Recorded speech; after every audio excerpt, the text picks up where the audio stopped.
এরপরে দেখবেন এই যে এই অ্যাপটা ইন্টারফেসটা শো করবে। এরপরে যে রিমুভ বাজার অ্যাপটা সম্পূর্ণ স্ক্যাম।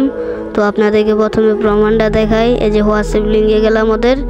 তো এখানে আমি লিখে দিচ্ছি হাই, তো কোনো উত্তর নাই, অর্থাৎ এই অ্যাপটা স্ক্যামার, অর্থাৎ ওই লাইনেও আসে না। এরপরে আমি আপনাদের দেখাচ্ছি এই যে আমাদের এখানে দেখাচ্ছে কমপ্লিট, কিন্তু ডায়মন্ডটা আসে নাই, অর্থাৎ টাকাটা স্ক্যাম করেছে। তো আশা করি আপনারা সবাই কেউই এই সাইট থেকে ডায়মন্ড অফ করবেন না। তো সতর্ক থাকুন, নিজে সতর্ক থাকুন, অন্য ভাই বোনদের সতর্ক রাখুন। তো আসসালামু আলাইকুম। তো আপনারা দেখতে পাচ্ছেন এই অ্যাপটা একদম সম্পূর্ণ স্ক্যামার। আপনারা কেউ এই অ্যাপটা থেকে টপ আপ করবেন না। তো সবাই ভালো থাকবেন, সুস্থ থাকবেন। আসসালামু আলাইকুম। তো আরেকটা কথা হচ্ছে, ওই ওদের কন্ট্যাক্ট নাম্বারে কল দিলে ওদেরকে পাওয়া যায় না, ঠিক আছে?